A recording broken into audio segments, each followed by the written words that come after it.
Hola a todos y todos, buenos días. Primero, muchas gracias por la invitación a este seminario internacional de ingeniería y sus aplicaciones. Es un gran placer para mí estar participando. El tema de mi charla es, como pueden ver, el papel de los ingenieros y las ingenieras en la construcción de políticas energéticas y climáticas responsables. Voy a intentar hacerlo a través de lo que ha sido mi experiencia con la ingeniería y espero que sea un tema que despierte algún interés y algunas provocaciones para las personas que están participando de este evento. Eh,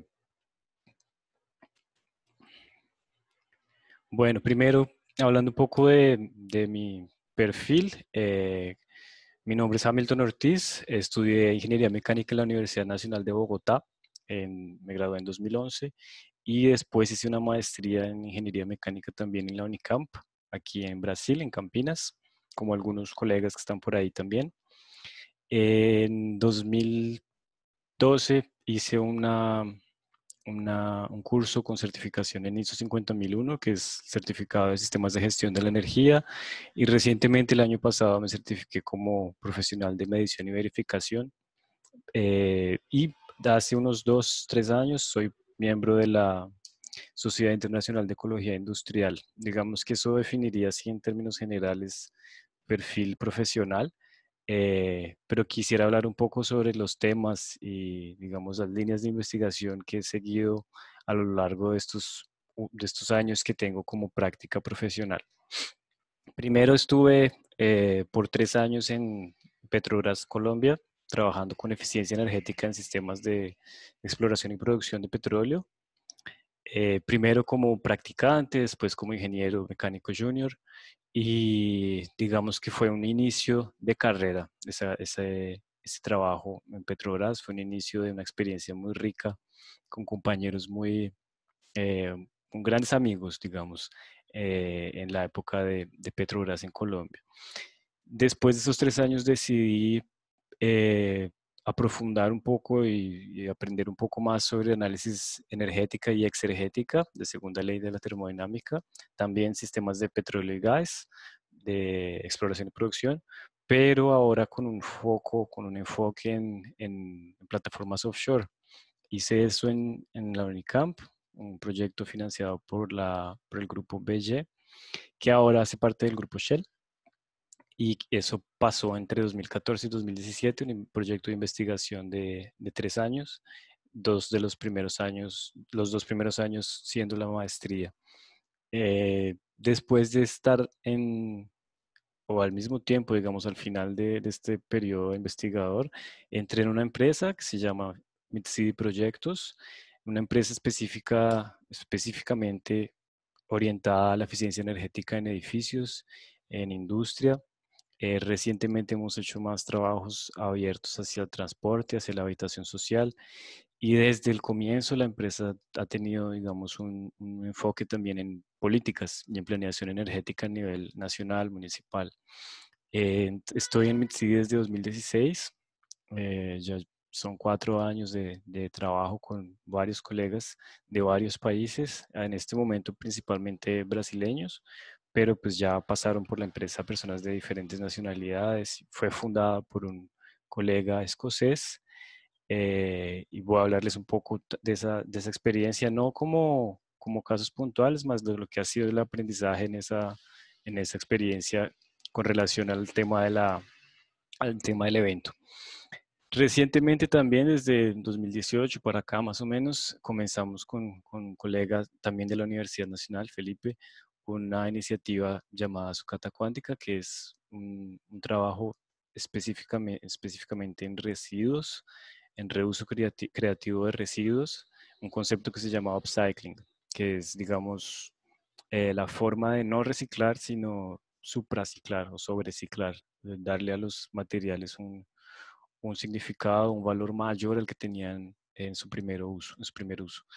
De esa parte no voy a poder hablar tanto porque sería una charla completa solo sobre el trabajo de sucata cuántica, pero queda ahí el registro de, digamos, de como acción profesional que ha ido orientándose por diferentes caminos. Bueno, la idea es hablar de algunos aprendizajes y esos aprendizajes a lo largo de digamos, mi quehacer profesional.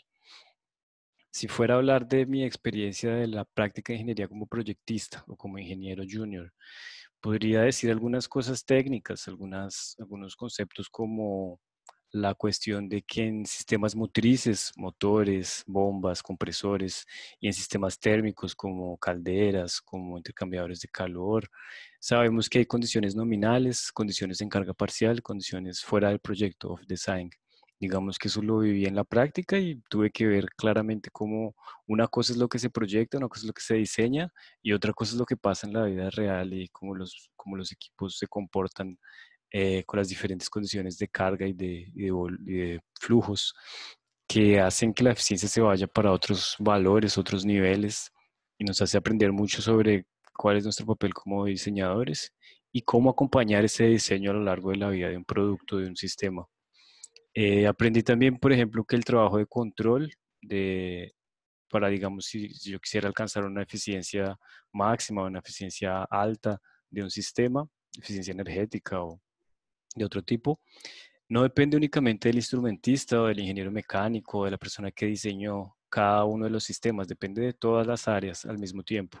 Y eso, digamos, que comenzó a pintar unos aprendizajes sobre la cuestión de trabajo interdisciplinar y de trabajo en equipo. Eh, entonces, digamos, esa experiencia con ingenieros de diversas áreas, civiles, electricistas, electrónicos, químicos, de procesos, me dio un aprendizaje muy grande sobre cómo combinar esas áreas en un objetivo único que fuera mantener la producción, mantener la operación con una eficiencia lo más alta posible, ¿no? Y eso lleva como al tercer punto de este slide, que es que el diseño, la construcción y la operación del sistema, de los sistemas solo es rastreable o solo podemos tener confianza de ella con acciones como el comisionamiento, que es una práctica, una buena práctica, digamos, de ingeniería que tuve el placer de vivir en los años de proyectista. Y aún haciendo comisionamiento y aún haciendo todo lo que se debe o todo lo que se sigue por las buenas prácticas, sabemos que hay cosas que no se pueden responder, con preguntas a veces técnicas o a veces no técnicas, como muestra la foto. Yo no podría responder nunca por qué un indicador de presión atrae a los grillos. Por ejemplo, esa foto la tomé en Monterrey Casanare y pareció muy curioso ver un montón de bichitos alrededor de un equipo. Y eso me lleva también a otra cosa que fue entender que ningún ingeniero trabaja solo y que si lo hace, básicamente no es porque no aprovechó la experiencia al máximo, sino trabajó con otros colegas de otras ingenierías, de otras áreas. Digamos que no estar aislado en una profesión única no nos permite enriquecer nuestra experiencia. También fue curioso saber que una empresa de petróleo y gas puede y debe ser eficiente en términos de energía. Internamente la empresa tenía muchas normas, muchos estándares, muchas orientaciones para aumentar la eficiencia energética en las operaciones. Y eso me causó una pregunta, y es que si los combustibles fósiles, petróleo, derivados, son usados en los vehículos, que los vehículos muchas veces son ineficientes, tienen una eficiencia de combustión baja, quiere decir que tenemos un problema mayor, que la cosa no está en el que produce, el que vende y el que usa, sino en el sistema como un todo. Y eso me abrió la pregunta de qué energía usamos y para cada cosa, para cada uso final, y por qué. ¿Por qué utilizamos energía eléctrica para una cosa, combustibles para otra, y cómo hacer que eso sea más eficiente de una manera más sistémica? Y ahí fue que decidí venir a estudiar en la Unicamp y tuve digamos, la gran oportunidad de entrar a esta área de la investigación a través de la segunda ley de la termodinámica, del análisis de exergético, que tal vez hay alguna otra charla aquí que hable del tema y que muestre casos de cálculo específicos. Yo no voy a entrar en detalles porque es un tema muy amplio también, pero un aprendizaje grande fue que el análisis de la cantidad de energía generada o consumida en un sistema, en una instalación, en un equipo, no es suficiente. Es necesario analizar también la calidad, la disponibilidad, el entorno, el contexto de ese equipo, de esos flujos de materiales o de energía Y para eso hay modelos analíticos, hay modelos de simulación computacional, hay cómo diseñar un experimento y tener todos los datos y analizar los datos del experimento, combinar esas metodologías. El problema es escoger un método que sea adecuado y que sea, digamos, eficiente en términos de costo-beneficio, de esfuerzo y de ganancia con el resultado. En mi caso utilizamos datos de proyecto de una instalación real y utilizamos muchas simulaciones de diferentes tipos, de encarga parcial, con datos de equipos reales, de fabricantes. Hicimos una gran combinación de metodologías que nos permitió entender cuál era la eficiencia de una plataforma offshore y cómo mejorar esa eficiencia a través de diferentes mecanismos. En el slide hay dejo apenas un pantallazo de un diagrama de Grassmann, un diagrama de exergía, para dos grupos generadores de gas, dos turbinas a gas, con cogeneración, con un ciclo bottoming de vapor, con captura de CO2. Todo eso está dibujado allí y se hicieron todos los cálculos, se propusieron un montón de cosas en el proyecto y digamos que eso está registrado, pero me abre también algunas preguntas. La idea de esta presentación es mucho sobre las preguntas y los aprendizajes que todo esto trae. Y esas preguntas, esas provocaciones tienen a ver, por ejemplo, con que, ok, tuvimos resultados satisfactorios de nuestro proyecto de investigación, tuvimos unos números muy buenos sobre captura de carbono, sobre emisiones, pero descubrimos que eso requiere una voluntad empresarial y política muy grande para que esas propuestas alcancen una prueba de concepto, alcancen una implementación piloto, se vuelva una práctica del mercado. Y también otro aprendizaje es que soluciones internacionalmente demostradas, digamos esas fotos, esos prints que están ahí al lado derecho, son de plataformas de Noruega, del Mar del Norte, que ya tienen sistemas de ese tipo, pero que su implementación o su éxito no necesariamente funciona en otro contexto, como es el contexto de mar ultra profundo y de las condiciones climáticas de la costa brasilera es totalmente diferente. Entonces, ese conocimiento, esa experiencia de los ingenieros de petróleo, químicos, de procesos mecánicos noruegueses o nórdicos, no puede ser transferida directamente. No, eso me trae, digamos, la reflexión de que el conocimiento y la experiencia no es una commodity, no es algo que se pueda vender y comprar fácilmente y no debería hacerlo tampoco. Entonces, es otro, digamos, aprendizaje que con el tiempo tuve que entender, cómo las cosas no necesariamente son como en la teoría ni como en la simulación. Depende de muchas cosas para que pasen a una implementación real. Eso es como ya dije, son ejemplos de plataformas con ciclos de recuperación de calor, de liquefacción de gas, generación térmica offshore, un montón de posibilidades que evaluamos en el proyecto y que están, digamos, disponibles para ser implementadas si aquello todo que estaba comentando se conjuga, digamos.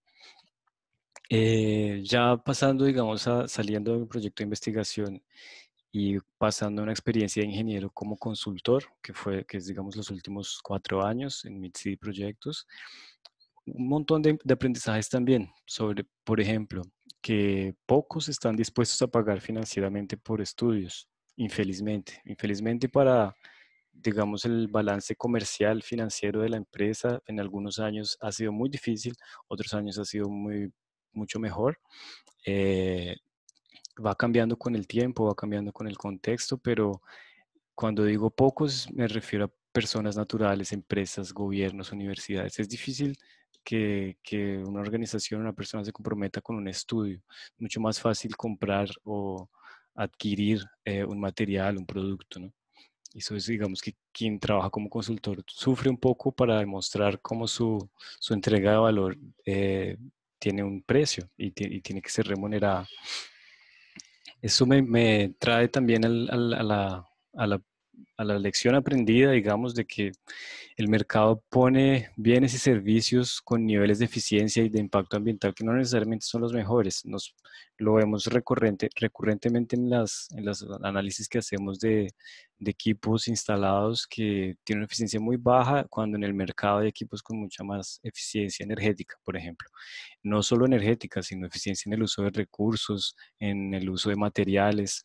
Entonces un grado, un potencial de mejora en casi todas las instalaciones de edificios o industriales y que pueden ser aprovechados y hay un gran potencial ahí de mejora que el ingeniero puede ayudar a aprovechar.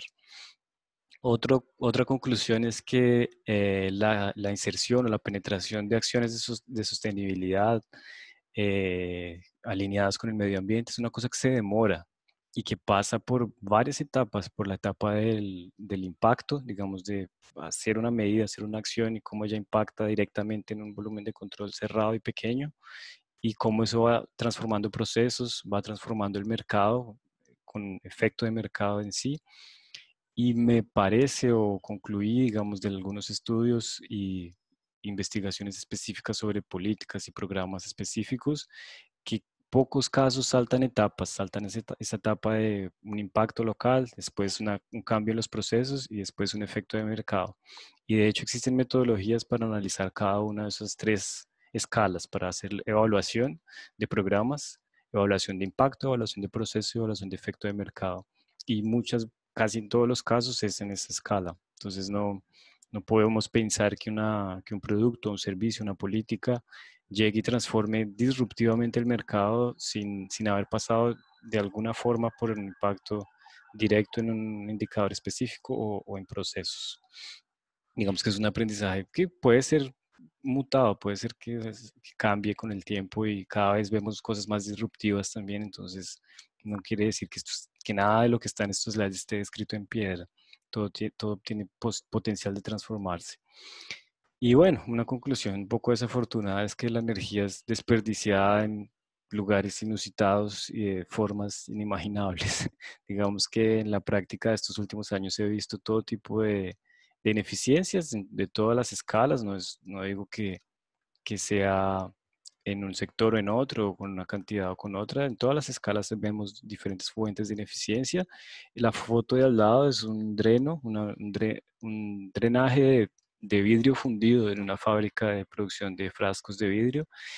Y ahí es curioso porque es una actividad que demanda extracción de minerales, producción de materias primas, compra de gas para fusión, calentamiento de un montón de sistemas, precalentamiento, calentamiento, mantener la temperatura del vidrio a una temperatura específica y eso para después de muchos procesos tener que drenar una parte. Un pequeño chorro ahí de vidrio gasta un montón de energía. En ese caso fueron más de 300.000 reales por año que solo esa medida identificó y logramos reducir y minimizar, casi eliminar a través de estrategias operacionales. Bueno, eso como les dije, no es de una escala o de otra, de un sector o de otro, está presente digamos que en todo lado, como por ejemplo un poste de luz prendido durante el día, porque pues, qué sé yo, la célula foto de luz no funciona bien o alguna cosa. La foto fue tomada de hecho en una instalación que estuvimos analizando, pero eso lo vemos en el día a día también, no hay que hacer un estudio o una consultoría para ver algún problema de eficiencia. Sin embargo, eso trae la conclusión de que ese potencial de acción a través de políticas públicas y de políticas, digamos, de gran escala, que por ejemplo prohíban ese tipo de lámpara, ese tipo de bombillo de vapor de sodio, de vapor metálico, eh, ese potencial es muy grande. Sin embargo, no está muy bien calculado a nivel nacional o municipal. No es fácil calcular y no hay muchos estudios confiables o robustos sobre cuánto es el potencial de acción de medidas en escala, en grande escala. También identifiqué o viví los últimos años que gran parte de los recursos para hacer estos estudios, esos mapeamientos, esos levantamientos y formular esas políticas son de origen extranjero o de cooperación internacional. Entonces hay muchos estudios en Colombia, en Latinoamérica, que son financiados por cooperación internacional, América Latina, Europa o Norte, Sur, en fin, diferentes tipos de cooperación que van permitiendo que América Latina acelere en su eficiencia. Por uno u otro motivo, no sé, pero en fin, hay una serie de diferencias entre el origen de los recursos para hacer estudios, para formular políticas, que deberían en principio ser más internos o estar por lo menos más balanceados, ¿no? En fin, también he identificado, he visto que tal vez algunos de ustedes concuerden, otros no, que las iniciativas de mayor escala en términos de sustentabilidad o de sostenibilidad y de medio ambiente siguen tendencias internacionales. Entonces, por ejemplo, los grandes contratos de iluminación pública eficiente, cambios en equipos etiquetados con sello de eficiencia energética o con índices mínimos de desempeño, siguen algunas tendencias, algunos caminos ya explorados por otros países, lo que es muy bueno. En muchos casos es muy bueno seguir el buen ejemplo de países que ya lograron ganar algo con esto, ¿no? Pero trae la conclusión también, o no solo eso, sino todos los temas que fui mencionando hasta ahora, de que hace falta el trabajo interdisciplinar, hace falta mucha cooperación entre diferentes áreas, entre quien calcula la economía de energía por cambiar un bombillo y quien produce ese bombillo, quien presta la plata para que esa producción funcione, que es, digamos, el sector financiero, quien emplea a esas personas. Entonces hace falta mucho trabajo interdisciplinar para calcular el impacto de esas acciones, pero la buena noticia es que existen metodologías de matrices de insumo-producto, por ejemplo, existen metodologías de cálculo de impacto ambiental, social, económico, eh, bien fundamentadas, y que es interesante que nosotros como ingenieros exploremos esas metodologías, las entendamos, metodologías de cálculo de comportamiento, de previsión del comportamiento de una persona en relación a un incentivo u otro. Y todo esto a través de métodos psicológicos y, en fin, una infinidad de posibilidades que combinadas y conjugadas nos permiten tener muchas conclusiones mucho mejores. Entonces, en estos últimos años, no digo que he podido implementar muchas de estas metodologías, pero sí algunas principalmente relacionadas a empleos, relacionadas a el impacto de la educación en la economía, la educación en temas específicos y cálculos medioambientales principalmente, digamos que es lo que más he podido trabajar. Y por eso esa última conclusión de que es posible cuantificar beneficios ambientales y es posible cuantificar beneficios socioeconómicos a través de generación de renta, de empleo, indicadores de diversos tipos que están disponibles, que hay bastante literatura y bastantes experiencias prácticas internacionales para, digamos, que enriquecer un análisis o enriquecer una formulación de una política o de un programa. Estoy hablando mucho de políticas y de programas porque es lo que he visto en los últimos años que tiene un impacto más directo y más rápido, si bien planeado y si bien diseñado. Y pues es el tema central de la charla. Yendo un poco hacia las conclusiones, ¿cuáles son los desafíos, cuáles son las oportunidades, cómo ellos se representan? Estas son dos fotos que me parecen muy curiosas. Una la tomé hace 2 años en una acción del Pimpimay Cooperativa que también existe en Colombia, una acción de mejorar las condiciones de trabajo de recicladores y cooperativas de reciclaje. Y vemos ahí al colega soldando una banda de transporte, una banda transportadora de residuos donde se hace la separación manual, porque tenía un problema, en fin. Y al otro lado tengo una foto de otro soldador, don Luis, en el campo Balay, en Monterrey, Casanare. Uno de los últimos trabajos que hice en Petrobras, supervisando una obra, construcción de una línea de inyección de agua. Y yo traje estas fotos porque me parece curioso ver las diferencias de las condiciones de trabajo de los dos, siendo que los dos están haciendo trabajo de soldadura en contextos totalmente diferentes, ¿no? No se puede, por la foto no se puede concluir si uno es mejor que el otro, no, no, y tampoco creo que es el objetivo emitir algún juicio sobre el trabajo de las personas sin ser juicio técnico. Lo que quiero destacar es que son condiciones totalmente diferentes, una mucho más favorable para la salud, para la seguridad de la persona y otra no. Y no necesariamente uno está haciendo el bien y otro está haciendo el mal, y no existe tampoco eso de hacer el bien o el mal, pero están muy marcadas las diferencias de una misma profesión, una misma actividad en contextos totalmente diferentes. Yo creo que eso lo vemos todo el tiempo.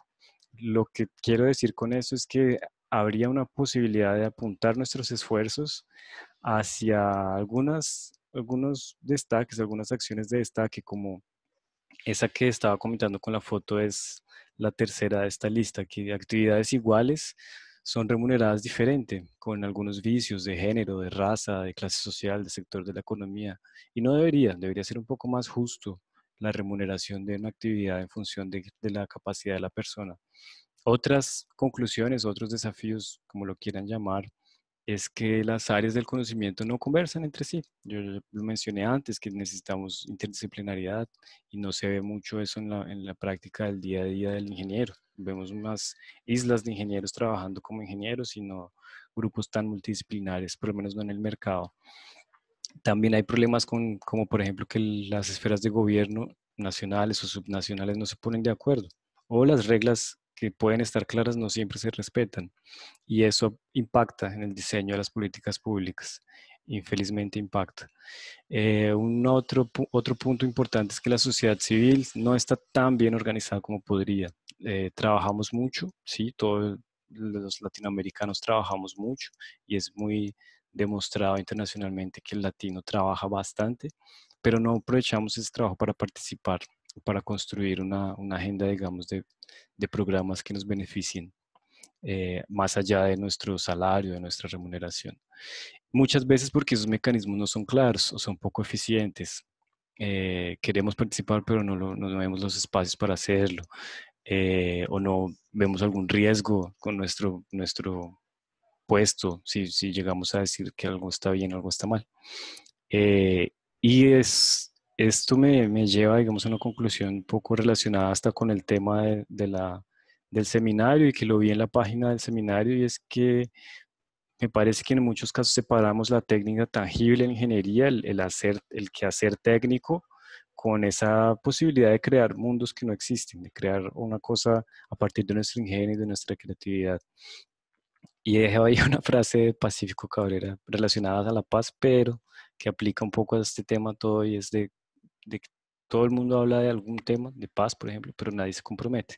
Entonces la participación pasa por eso. Mucha gente dice que no, nadie participa, pero nosotros tampoco. Entonces participar, me refiero a participación de las diferentes formas que tenemos para participar como ingenieros, no necesariamente solo a través del voto, o en fin.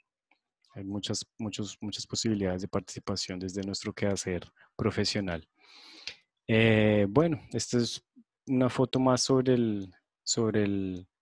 digamos, mi experiencia en los últimos años de consultoría en industrias, que la uso apenas como imagen de fondo para colocar algunas conclusiones. Eh, digamos, me parece importante mencionar que el papel del ingeniero, él puede cambiar, del ingeniero y la ingeniera, puede cambiar entre su acción como estudiante, como proyectista, como investigador.